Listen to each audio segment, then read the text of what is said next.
எண்ணாகும் 21:9-10 இந்த மூன்று வசனங்களையும் நம்ம வாசிப்போம். எபிரேயர் முதல்ல எபிரேயர் 12:1, ஹீப்ரூஸ் 12:2, ஹீப்ரூஸ் 12:2, எபிரேயர் 12:1.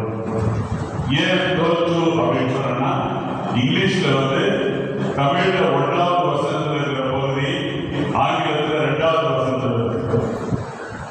அதனால 12:2 அப்படின்னு. ஆமென். சரி, இப்ப அந்த வசனத்தை வாசிக்கலாமா? ஆகையால் மேகம் போன்ற இத்தனை திரளான சாட்சிகள் நம்மை சூழ்ந்து கொண்டிருக்க, பாரமான யாவற்றை நம்மை சுற்றி நெருங்கி இருக்கிற பாவத்தை தள்ளிவிட்டு விசுவாசத்தை துவக்குகிறவரும் முடிக்கிறவருமாயிருக்கிற இயேசுவை நோக்கி நமக்கு நியமித்திருக்கிற ஓட்டத்தில் பொறுமையோடு ஓடக்கடவோம். எண்ணாகமம் 21ஆம் அதிகாரம் 9-10 வசனம். எண்ணாகமம் 21ஆம் அதிகாரம் 9-10.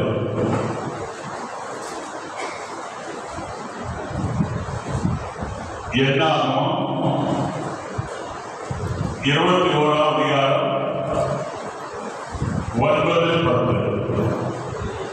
அப்படியே மோசே ஒரு வெண்கல சர்ப்பத்தை உண்டாக்கி அதை ஒரு கப்பத்தின் மேல் தூக்கி வைத்தான்.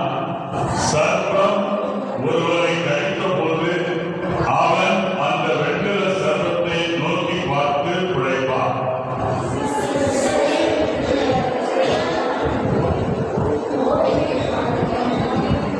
இஸ்ரவேல் புத்திரர் பிரயாணப்பட்ட போது ஓபேத்திலே பாளையமிறங்கினார்கள். இப்பொழுது 8வது வசனத்தை வாசிப்போம். எண்ணாகமம் 21:8. அப்பொழுது கர்த்தர் மோசேயை நோக்கி, நீ ஒரு கொள்ளிவாய் சர்ப்பத்தின் உருவத்தை செய்து அதை ஒரு கம்பத்தின் மேல் தூக்கி வை. கடிக்கப்பட்டவன் எவனோ அவன் அதை நோக்கி பார்த்தால் பிழைப்பான் என்றார். உட்காருங்க.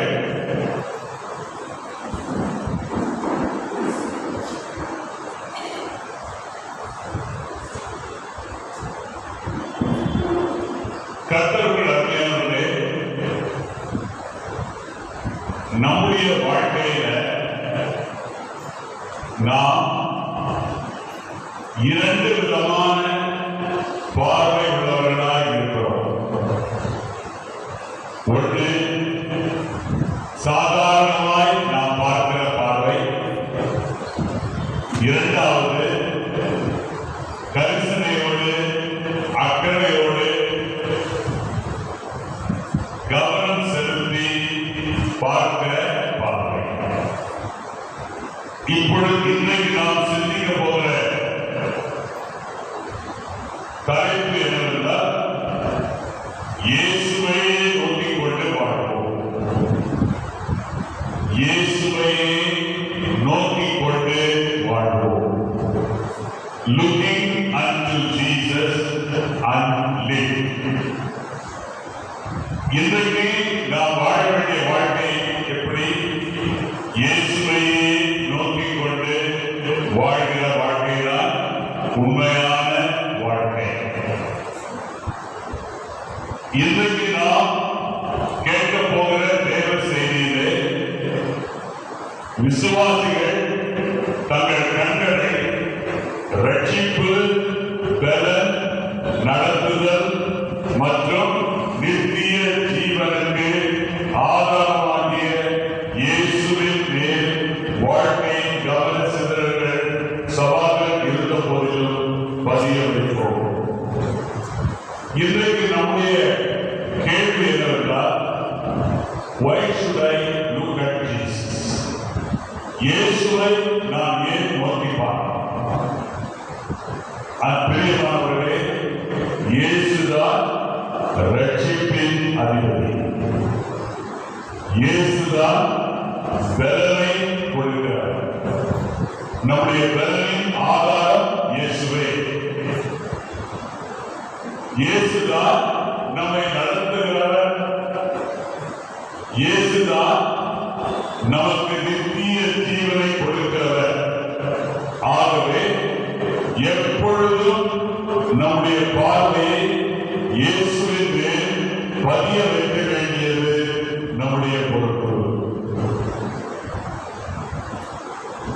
நம்முடைய வாழ்க்கையில சோதனைகள் வந்த போதிலும், நம்முடைய வாழ்க்கையில கவன சிதறல்கள் நேர்ந்த போதிலும், நம்முடைய வாழ்க்கையில நாம் சவால்களை சந்திக்க வேண்டியதாக இருந்தாலும் நாம் என்ன செய்யணும்?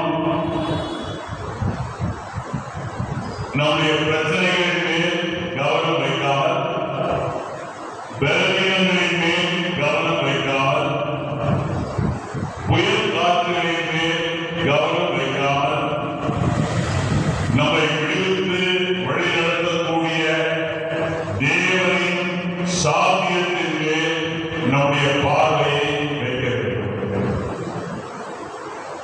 இன்றைக்கு பரிசுத்த வேதாகமம் நமக்கு நினைப்பூட்டுவது, வனாந்தரத்தில் மோசேயினால் உயர்த்தப்பட்ட சர்வத்தை மக்கள் நோக்கி பார்த்தபோது அவர்கள் பிழைத்தார்.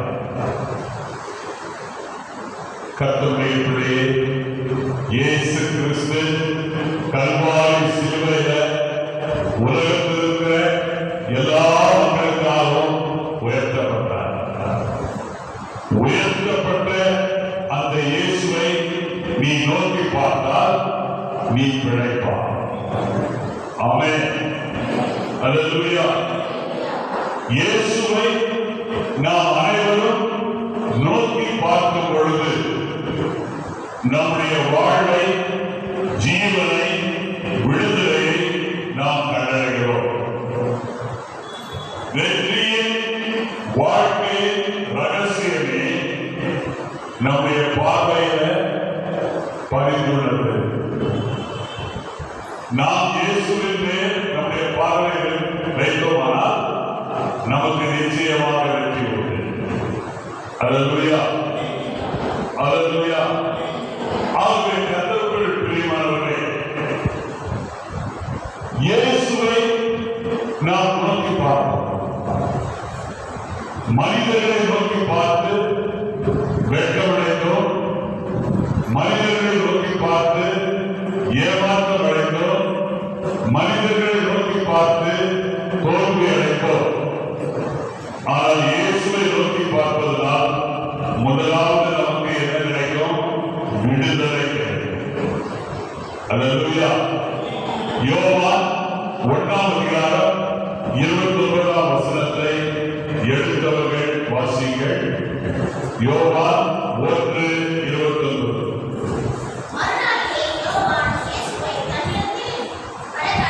மறுநாளிலே யோவான் இயேசுவை தன்னிடத்தில் வரக்கண்டு, இதோ உலகத்தின் பாவத்தை சுமந்து தீர்க்கிற தேவ ஆட்டுக்குட்டி என்றார். அன்பான சகோதரனே, உனக்கு பாவத்திலிருந்து விடுதலை வேண்டுமா? சாபத்திலிருந்து விடுதலை வேண்டுமா? கவலையிலிருந்து விடுதலை வேண்டுமா? நோயிலிருந்து விடுதலை வேண்டுமா? பிரச்சனையிலிருந்து விடுதலை வேண்டுமா? தேவ ஆட்டுக்குட்டியாகிய இயேசு கிறிஸ்துவை நோக்கிப்பார். நோக்கி பார்த்தால் உனக்கு நிச்சயமாக விடுதலை கிடைக்கும். அல்லேலூயா. ஆமென். அடுத்தபடியாக நம்ம பார்க்கிறோம், இயேசுவை நோக்கி பார்ப்பதனால பயத்திலிருந்து விடுதலை. இன்றைக்கு உலகம் எங்கிலும் மனிதனை பிடித்திருக்கிற ஒரு நோய் என்னவென்றால் பயம். பூனையை கண்டால் பயம், எறும்பை கண்டால் பயம், தன்னுடைய சொந்த நிழலை கண்டாலே பயம். அதுக்கப்புறம் வாசனை கண்டால் பயம். இப்படி பயத்தினால நம்ம நிறைந்திருக்கிறோம்.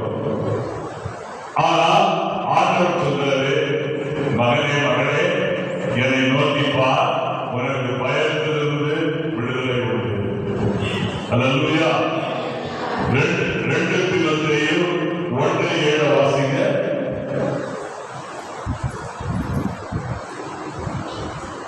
2 தீமோத்தேயு 1:7. தேவன் நமக்கு பயமுள்ள ஆவியை கொடாமல் பலமும் அன்பும் தெளிந்த புத்தியும் உள்ள ஆவியை கொடுக்கிறார். ஆகவே இயேசு நமக்கு கொடுக்கிற ஆவி பயத்தின் ஆவி அல்ல, பலத்தின் ஆவி. ஆகவே இன்றைக்கு உனக்கு பயம் இருக்குதா? எதிர்காலத்தை குறித்த பயம், அடுத்த நிமிஷம் என்ன நடக்குமோன்ற பயம், நான் பிழைப்பேனா பிழைக்க மாட்டேனா என்கிற பயம். இந்த பயத்திலிருந்து நான் கொடுக்கிற இந்த செய்தியின் மூலமா கர்த்தர் உனக்கு விடுதலை கொடுக்கிறார். அல்லேலூயா, அல்லேலூயா.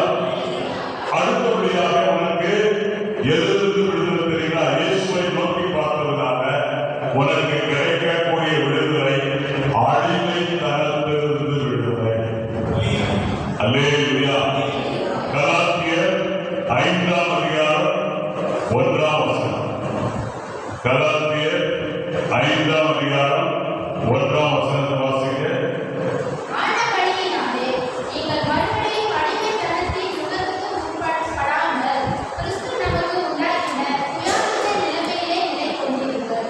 இயேசுவை நோக்கி பார்த்தால் உனக்கு அடிமைத்தனத்திலிருந்து நிச்சயமாக விடுதலை கிடைக்கும். ஏன்னா அடிமைத்தனத்துக்கு நீ அடிமையாகிவிட்டால் உன் கழுத்துக்கு மேல் அடிமைத்தனத்தின் நுகம் வைக்கப்படும். நீ அநேக காரியங்களுக்கு அடிமையாக இருப்பான். ஆனால் ஆண்டவர் சொல்றாரு, கிறிஸ்து நமக்கு உண்டாக்கின சுயாதீன நிலையில நிலை கொண்டிருக்க நாம் ஆண்டவராகிய இயேசு கிறிஸ்துவை நோக்கி பார்ப்போம். அல்லேலூயா, அல்லேலூயா. அடுத்தபடியாக நம்ம பார்க்கிறோம் மரணத்திலிருந்து விடுதலை. யோவான் 11ஆம் அதிகாரம் 25ஆம் வசனம் 26ஆம் வசனம்.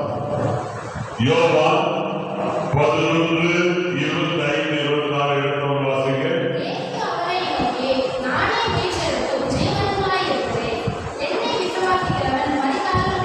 என்னை விசுவாசிக்கிறவன் மரித்தாலும் பிழைப்பான், உயிரோடு இருந்து என்னை விசுவாசிக்கிறவன் எவனும் என்றென்றைக்கும் மறியாமல் இருப்பான். இதை விசுவாசிக்கிறாயா? ஆகவே நமக்கு மரணத்திலிருந்து விடுதலை எப்போ கிடைக்கும்? எப்பொழுதும் நாம் இயேசுவையே நோக்கி பார்த்து கொண்டிருப்போம். ஆமென். ஒரு ஆமென் சொல்லுங்க. அல்லேலூயா, அல்லேலூயா. அடுத்தபடியாக நம்ம பார்க்கிறோம், இயேசுவை நீ நோக்கி பார்த்தால் இயேசு உன்னை நடத்துவார். இயேசுவை நீ நோக்கி பார்த்தால் இயேசு உன்னை நடத்துவார். நம்முடைய கண்களை கிறிஸ்துவின் மேல் பதிய வைக்கும் பொழுது சரியான பாதையில இயேசு நம்மை நடத்துகிறார். நம்முடைய அடிகளை தேவன் நடத்தும் பொழுது குழப்பம் நீங்கி தெளிவு நமக்கு வருகிறது. காரணம் என்னவென்றால் யோவான் 14:6 வாசிக்கிறோம். இயேசு என்ன சொன்னார்? நானே வழியும் சத்தியமும் ஜீவனுமாயிருக்கிறேன். இன்றைக்கு அன்பான சகோதரனே, அன்பான சகோதரியே, பின்பற்றுவதற்கு அவர் மாத்திரமே சரியான பாதையை உனக்கும் எனக்கும் அளிக்கின்றார். அல்லேலூயா, அல்லேலூயா. ஆமென். இயேசுவை நோக்கி பார்த்ததனால் இயேசு என்னை எப்படி நடத்துவார்? இயேசு எப்படி நடத்துவார் தெரியுங்களா? ஒரு நல்ல மேய்ப்பன் ஆடுகளை எப்படி நடத்துவானோ அதே மாதிரி இயேசு நம்மை நடத்துவார்.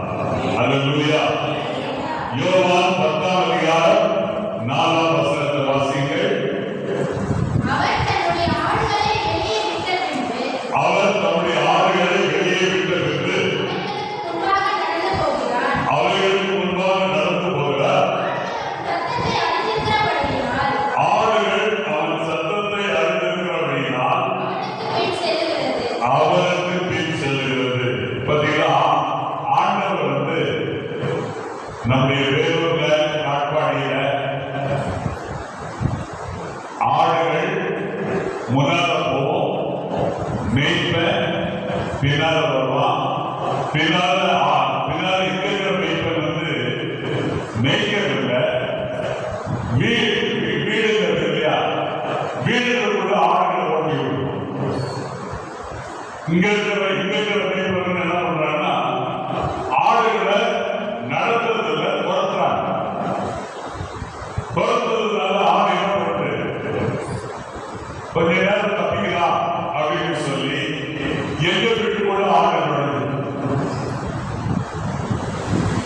கொஞ்ச நேரம் தப்பிக்கலாம் அப்படின்னு சொல்லி பாஸ்டருடைய வீடுதான் ஆட்டுக்கு கிடைக்கும்.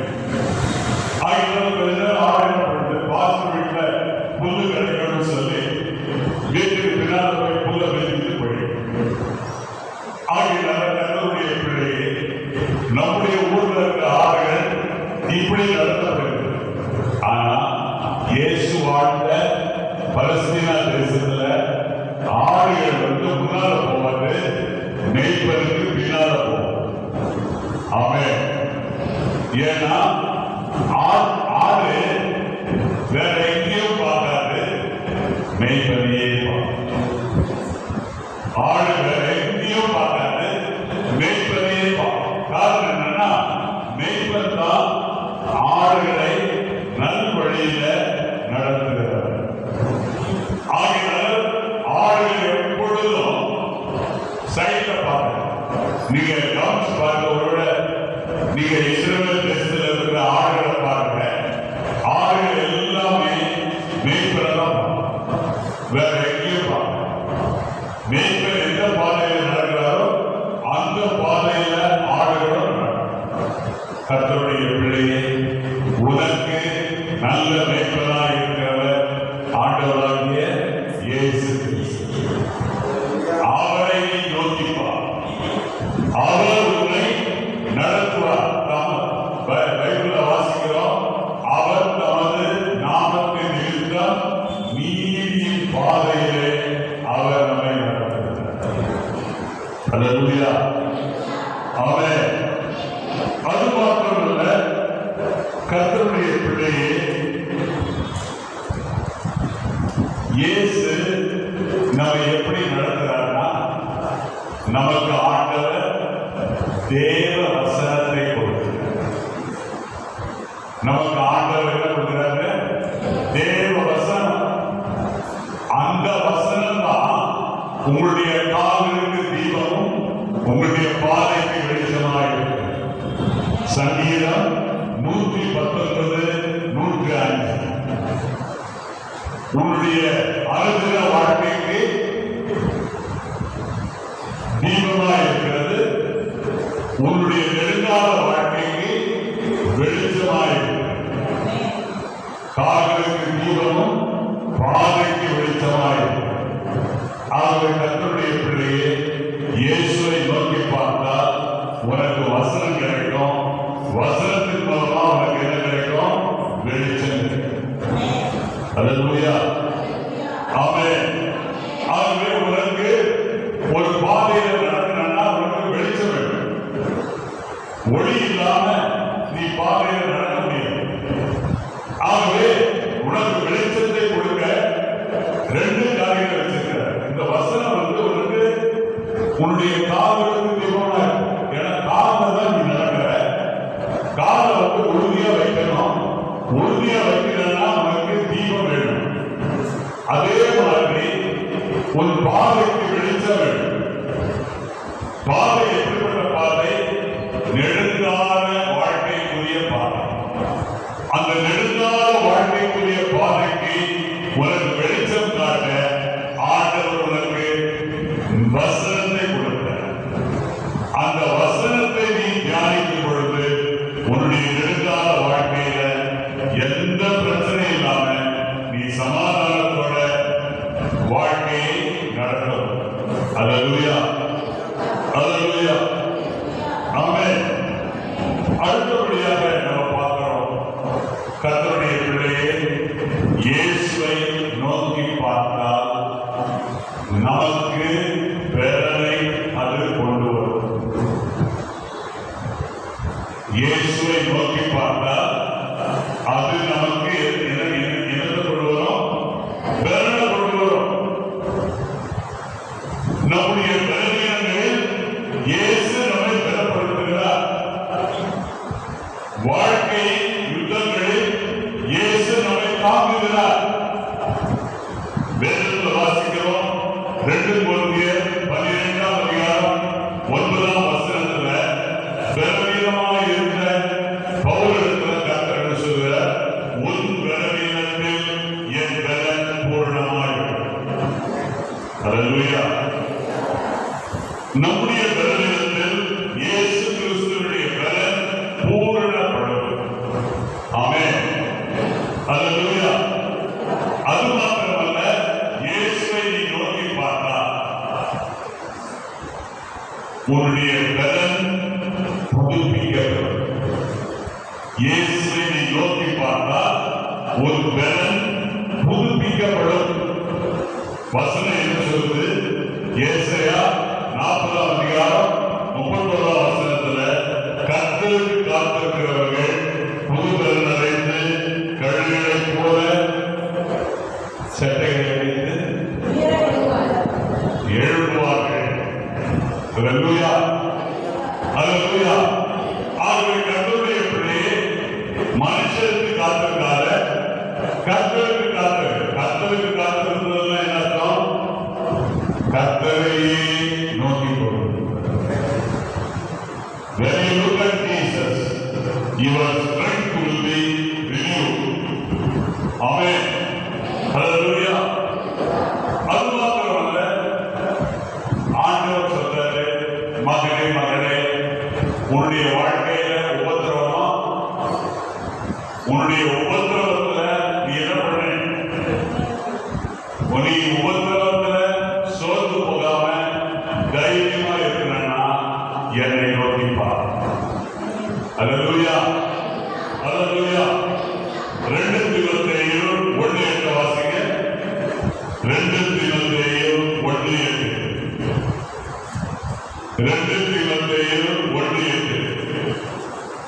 ஆகையால் நம்முடைய கர்த்தரை பற்றிய சாட்சியை குறித்தாவது, அவர் நிமித்தம் கட்டப்பட்டிருக்கிற என்னை குறித்தாவது, நீ வெட்கப்படாமல் தேவ வல்லமைக்கு ஏற்றபடி சுவிசேஷத்திற்காக என்னோடே கூட தீங்கு அனுபவி. பார்த்தீங்களா? ஆகையால் நம்முடைய கர்த்தரை பற்றிய சாட்சியை குறித்தாவது, அவர் நிமித்தம் கட்டப்பட்டிருக்கிற என்னை குறித்தாவது நீ வெட்கப்படாமல் தேவ வல்லமைக்கு ஏற்றபடி சுவிசேஷத்துக்காக என்னோடு கூட தீங்கு அனுபவி. ஆமென். தீங்கு அனுபவின்னு சொல்லும்போது ஆண்டவர் சொல்றாரு, தனியா இல்ல தீமோத்தேயுவே, தனியா இல்லவா வாலிப தம்பி, தனியா இல்ல, என்னோடு கூட உன்னுடைய கஷ்டத்துல, உன்னுடைய வேதனையில, உன்னுடைய வருத்தத்துல, உன் கண்ணீர்ல நீ தனியா இருந்து கஷ்டப்பட்டு பயப்பட நான் உன்னை அனுமதிக்க மாட்டேன்.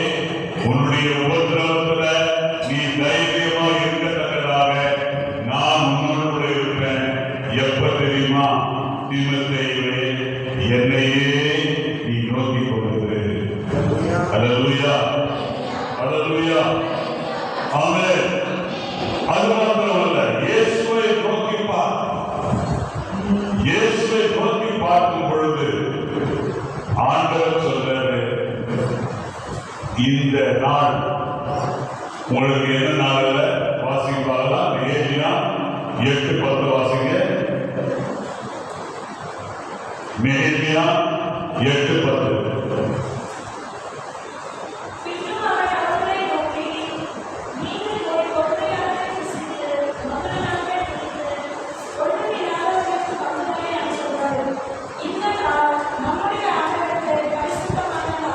இந்த நாள் நம்முடைய ஆண்டவருக்கு பரிசுத்தமான நாள்.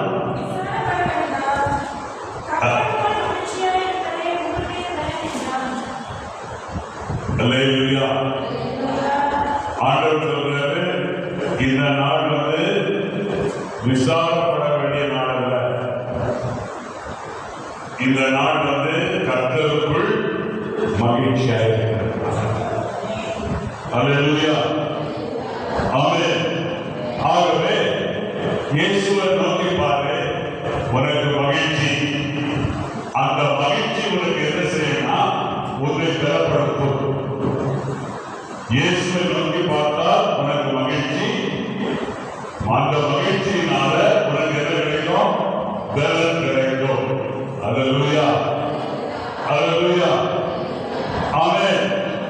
அடுத்தபடியாக நம்ம பார்க்கிறோம், இயேசுவை நோக்கி பார்க்கும் பொழுது நமக்கு என்ன கிடைக்குது? இயேசுவை நோக்கி பார்த்தா நம்முடைய வாழ்க்கையில நமக்கு நம்பிக்கையும் மகிமையும் வருது. அல்லேலூயா. அல்லேலூயா. கர்த்தருடைய பிள்ளையே, இன்றைக்கு நாம் வாழ்கிற உலகம் நம்பிக்கையற்ற உலகம். எதையும் நம்ப முடியும். இன்றைக்கு நம்ம வாழ்கிற உலகத்துல மனுஷன் நம்ப முடியல, எதையும் நம்ப முடியும். ஆனா இயேசுவை நோக்கி நீ வாழும் பொழுது உன்னுடைய வாழ்க்கையில சோதனைகள் எதுவா இருந்தாலும் கிறிஸ்துவை நீ நோக்கி பார்த்தால் உனக்கு நித்திய ஜீவனும் எதிர்கால மகிமையும் உனக்கு நிச்சயப்படுத்தப்படும். அல்லேலூயா. தீத்து 2ஆம் அதிகாரம் 13ஆம் வசனத்தை வாசிங்க. தீத்து 2:13. தீத்து 2:13.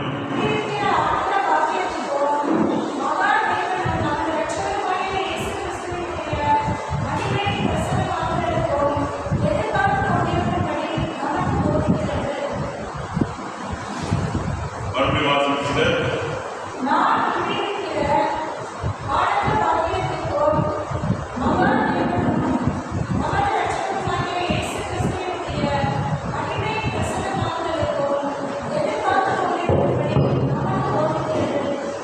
அல்லேலூயா.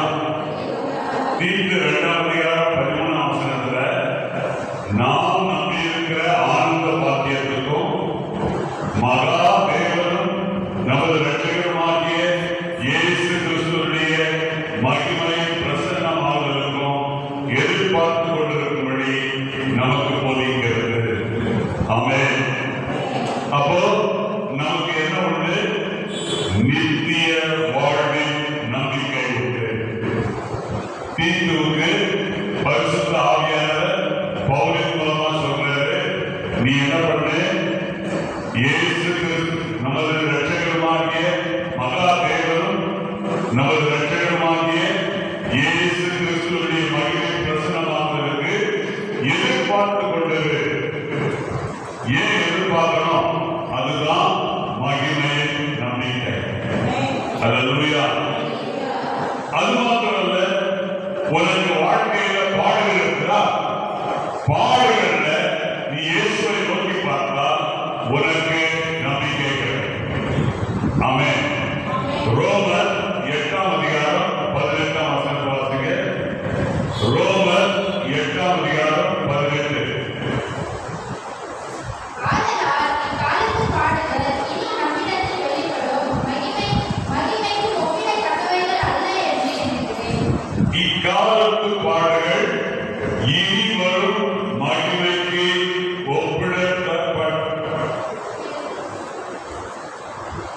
இக்காலத்து பாடுகள் இனி நம்மிடத்தில் வெளிப்படும் மகிமைக்கு ஒப்பிடத்தக்கவைகள் அல்ல. ஆமென். நிகழ்கால உபத்திரவங்கள் எதிர்கால மகிமையுடன் ஒப்பிடத்தக்கவைகள் அல்ல. இன்றைக்கு உடைய வாழ்க்கையில பாடுகள் இருக்கிறதா? வேதனைகள் இருக்கிறதா? ஆண்டவர் சொல்றாரு, இக்காலத்து பாடுகள் எதிர்காலத்துல உனக்கு கிடைக்கக்கூடிய மகிமையுடன் ஒப்பிடத்தக்கவைகள் அல்ல. ஆமென். அடுத்தபடியாக நம்ம பார்க்கிறோம், இயேசு கிறிஸ்துவை நாம் நோக்கி பார்ப்பது எதற்காக? அவர்தான் நம்முடைய வாழ்க்கையின் நங்கூரம். அல்லேலூயா. எபிரேயர் 6:19 வாசிங்க. எபிரேயர் 6:19. அவர்தான் நம்முடைய வாழ்க்கையின் நங்கூரம். அந்த நம்பிக்கை நமக்கு நிலையும் உறுதியும் திரைக்குள்ளாக போகிறதுமான ஆத்தும நங்கூரமாய் இருக்கிறது. அல்லேலூயா. ஆமென். பாருங்க, நங்கூரம் மிக முக்கியமானது. கப்பலுக்கு நங்கூரம் மிக முக்கியம். நங்கூரம் எப்படி உதவி செய்யுதுன்னா, கொடுங்காற்று கடல்ல வீசும் பொழுது நங்கூரம் என்ன பண்ணுது? கடற்கரையில் இருக்கிற மணலுக்குள்ள நங்கூரத்தை போட்ட உடனே அந்த நங்கூரம் ஆழமா போய் பதிந்த உடனே எவ்வளவு பெரிய கப்பலா இருந்தாலும் அசைவில்லாமல் அப்படியே நிற்கத்தக்கதாக, மூழ்கி போகாமல் பிழைக்கத்தக்கதாக அந்த நங்கூரம், ஒரு சின்ன நங்கூரம் தான் அது உதவி செய்யும். அல்லேலூயா. அல்லேலூயா. கர்த்தருடைய நம்முடைய வாழ்க்கையில அடிக்கடி கொடுங்காற்றுகள் வீசிக்கொண்டே இந்த கொடுங்காற்றுகள் வீசும் பொழுது நம்முடைய வாழ்க்கையில பாதுகாக்கிறவர் யாரு? ஆண்டவராகிய இயேசு கிறிஸ்து. ஏன் பாதுகாக்கிறார்?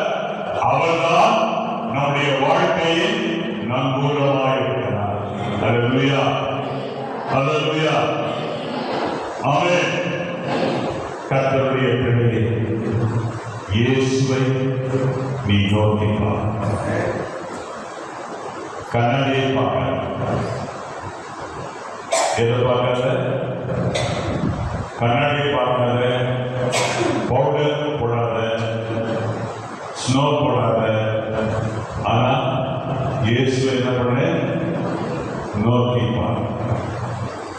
இயேசுவை நோக்கி பார்த்தா இயேசு என்ன பண்ணுவாரு? 2 கொரிந்தியர் 3:18 வாசிங்க.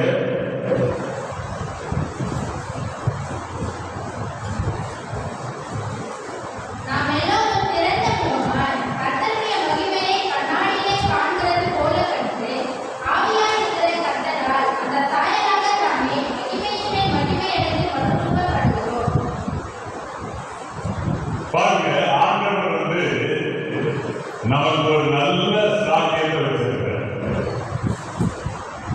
ஒரு கண்ணாடி வச்சிருக்கிறார். உங்க வீட்டுல கண்ணாடி இருக்குன்னா, கண்ணாடி உங்க கண்ணு, அந்த கண்ணாடியில உங்க கண்ணை பார்த்தா கண்ணு எப்படி இருக்குது? பூனை கண்ணு மாதிரி இருக்குதா? எப்படி இருக்குது? கண் பார்க்குது. முகம் பார்த்தா எப்படி இருக்குது அந்த கண்ணாடியில? ஆனா ஆண்டவர் என்ன பண்ணியிருக்கிறார்னா, நல்லா கவனிங்க, நான் சொல்றதை கவனிங்க. நீங்க ஆண்டவர் என்ன பண்ணியிருக்கிறார்னா, தம்முடைய மகிமையே கண்ணாடியை வச்சிருக்கிறார். அல்லேலூயா. ஆண்டவர் என்ன பண்ணிக்கிறாரு? கர்த்தருடைய மகிமையை என்ன பண்றோம்? கண்ணாடியில நம்முடைய முகத்தை காண்கிறது போல கர்த்தருடைய மகிமையை காண்கிறோம். அல்லேலூயா. ஆமென். அப்போ ஏன் கர்த்தருடைய மகிமையை அந்த கண்ணாடியில பார்க்கறதுனால என்ன நன்மை அப்படின்னு கேட்டீங்கன்னா, நீ குப்புசாமியுடைய மகள், நீ ராமசாமியுடைய மகள், நீ பீட்டருடைய மகள், நீ ராமனுடைய மகள், இப்படி நான் இன்னாருடைய மகன், நான் இன்னொருடைய மகன், மகள் என்று நீ சொல்லிக் கொண்டிருக்கிறையே, அந்த ஜென்ம சுபாவம் முற்றிலுமாய் மாறும். அந்த கண்ணாடியில் இருக்கிற மகிமை நீ பார்த்தீங்கன்னா, உன்னுடைய முகரூபம் எப்படி மாறும்? தேவனுடைய சாயலாக மாறும். எப்படி பாருங்க, தேவனுடைய சாயலாக மாறும். அந்த தேவனுடைய சாயலாக மாறும்போது என்ன நடக்கும்? மகிமையின் மேல் மகிமை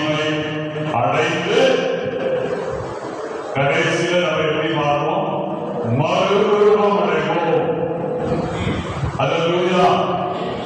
ஆகவேதான் இன்னைக்கு ஆவியானவர் நமக்கு சொல்றாரு, மகனே மகளே, நீ என்ன பண்ணு, இயேசுவை நோக்கி பார், வேற யாரையும் நீ நோக்கி பார்க்க. இப்ப வாசிங்க அப்போஸ்தலர் 7:55-56 வாசிங்க. அப்போஸ்தலர் 7:55-56. அவர் பரிசுத்த ஆவியினாலே நிறைந்தவனாய் வானத்தை அண்ணாந்து பார்த்து தேவனுடைய மகிமையும் தேவனுடைய வலது பாரிசத்தில் இயேசுவானவர் நின்றதையும் கண்டு, அதோ வானங்கள் திறந்திருக்கிறதையும் மனுஷகுமாரன் தேவனுடைய வலது பாரிசத்தில் நின்றதையும் காண்கிறேன் என்றான். அல்லேலூயா. பாருங்க, உடம்பெல்லாம் ரத்தம், உடம்பெல்லாம் காயம். ஆனா அவன் என்ன பண்றான், பரலோகத்தை அண்ணாந்து பார்த்தான். தமிழ்ல வானத்தை அப்படின்னு போட்டுருக்கு. ஆனா உண்மையான அர்த்தம் என்னன்னா, மூன்றாம் வானமாகிய பரலோகம் இருக்கிற இடத்தை யார் பார்க்கறது, சேவான் பார்க்கறது. பார்க்கும்போது என்ன நடக்குது, பார்க்கும்போது என்ன நடக்குது, தேவனுடைய மகிமையை பார்க்கணும். கவனிக்கிறீங்களா, கூறுகிறீங்களா? தேவனுடைய மகிமையை பார்க்கணும். தேவனுடைய மகிமை பார்க்கும்போது என்ன நடக்குது, தேவனுடைய மகிமை பார்க்கும்போது இயேசு கிறிஸ்துவுக்கு நீ தம்பியை போல தங்கச்சியை போல மாறிவிடுகிறார். இயேசு கிறிஸ்துவுக்கு, இயேசு கிறிஸ்துவுடைய குடும்பத்துல ஒரு அங்கத்துல இருந்தா எப்படி இருக்கும், இயேசுக்கு தம்பி, இயேசுக்கு தங்கச்சி, இயேசுக்கு அக்கா, இயேசுக்கு அண்ணன். அந்த மாதிரி ஆண்டவர் என்ன பண்றாரு, முதல்ல மகிமை என்கிற கண்ணாடியை உனக்கு முன்பாக வைத்து அந்த மகிமையை நீ பார்க்கும் பொழுது உன்னுடைய சாயலை கர்த்தர் மாற்றுகிறார். அல்லேலூயா. ஆமென். அடுத்தபடியாக என்ன பார்க்கலாம், இயேசுவானவர் தேவனுடைய வலது பாரிசத்துல நிற்கிறதை கண்டார். அல்லேலூயா. இப்ப நீங்க நல்ல யோசனை பண்ணி பாருங்க, கல்ல தூக்கி எரிஞ்சாங்க பாருங்க, பழத்துல நிக்கிற சேவான் மேல கல்ல தூக்கி எரிஞ்சாங்க இல்லைங்களா, இவங்க எல்லாருமே எத்தனையோ குற்றவாளிகள் தண்டிக்கப்பட்டதை பார்த்தாங்க. ஆனா கல்லெறிந்து கொல்லப்படுகிற அந்த வேளையில சேவானுடைய முகத்தை இந்த கல்லெறிகிறவர்கள் பார்க்கும் பொழுது சேவானுடைய முகம் எப்படி இருக்குது, இயேசு கிறிஸ்துவை பார்த்த மாதிரி. உங்க முகம் எப்படி இருக்குங்க?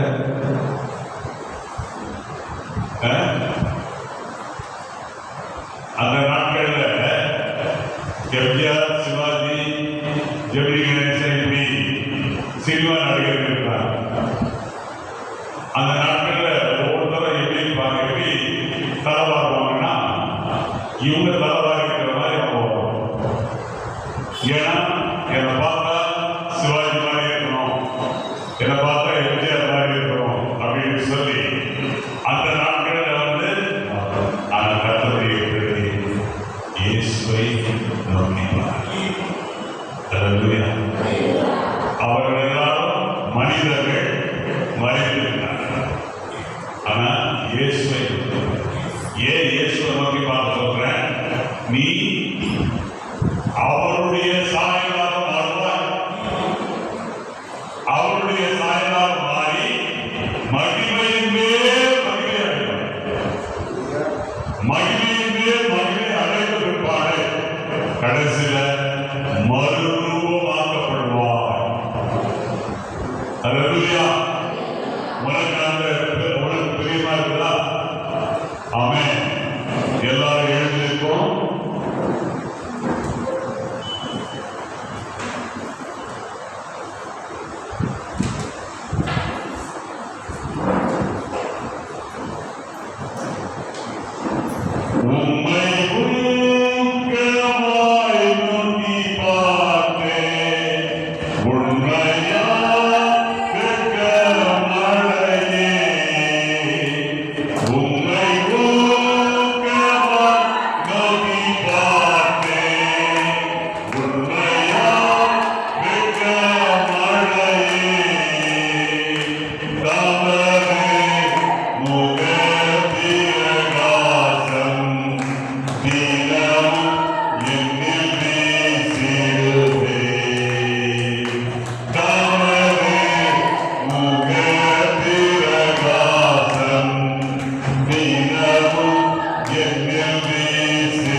1ஆம் வசனத்தை வாசிப்போமா?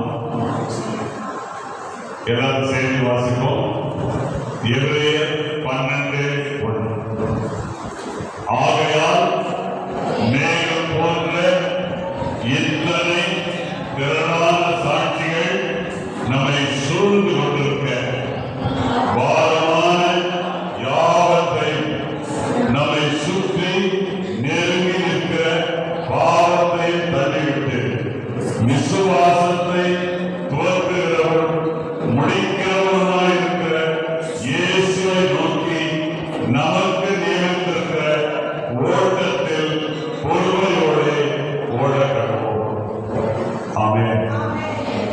இப்பொழுது நாம் ஒரு பாடலை பாடுவோம்.